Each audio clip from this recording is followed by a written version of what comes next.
नमस्कार दोस्तों, आपका स्वागत है आपके अपने चैनल पर जहां पढ़ाई में भी मजा आता है। और आज का टॉपिक है फिजिक्स। हाँ, वही जो स्कूल में सुनते ही सब कहते हैं, ओ भाई दिमाग मत घुमा। लेकिन आज हम इसे इतना आसान बनाएंगे कि आपको फिजिक्स में मजा आने लगेगा। हमारे चारों तरफ देखो, कितनी सारी चीजें हो रही हैं। हवा चल रही है, पानी बह रहा है, चांद घूम रहा है, इंद्रधनुष बन रहा है, सेब नीचे गिर रहा है, और जब हम हाथ रगड़ते हैं तो गर्मी पैदा हो जाती है। अब सवाल ये है, ये सब होता कैसे है? तो जनाब, यही जानना ही फिजिक्स है।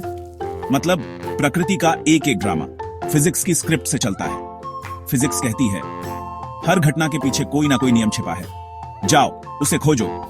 सेब गिरा, न्यूटन ने ग्रेविटी खोज ली। चांद पृथ्वी के चारों ओर घूम रहा है, न्यूटन ने लॉ ऑफ मोशन दे दिया। समुद्र में लहरें आती हैं, ग्रेविटेशनल फोर्स काम कर रहा है। मतलब फिजिक्स बराबर प्रकृति के नियमों की खोज। अरे भैया, फिजिक्स तो वही जादू है जिससे सूरज निकलता है और मोबाइल चार्ज होता है। अब सवाल आता है, ये नियम बनाता कौन है? क्या न्यूटन, आइंस्टीन, आर्यभट्टा कोई सुपरमैन थे? नहीं भाई, ये भी इंसान थे, लेकिन उन्होंने देखा, सोचा और खोज लिया वो राज जो सबकी आंखों के सामने था, लेकिन समझ में नहीं आ रहा था। न्यूटन पेड़ के नीचे बैठे थे, सेब गिरा। कोई और होता तो खा जाता, लेकिन न्यूटन ने सोचा, ये नीचे ही क्यों गिरा, ऊपर क्यों नहीं? और बस गुरुत्वाकर्षण की खोज हो गई।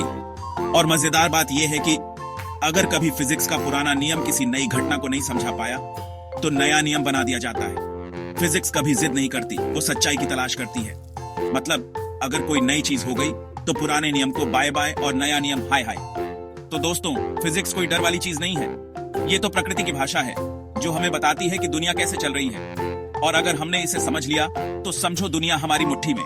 तो अगर वीडियो अच्छा लगा हो, लाइक करो, शेयर करो, और हाँ, सब्सक्राइब करना मत भूलना, क्योंकि अगली बार हम फिर खोलेंगे नेचर का कोई नया राज।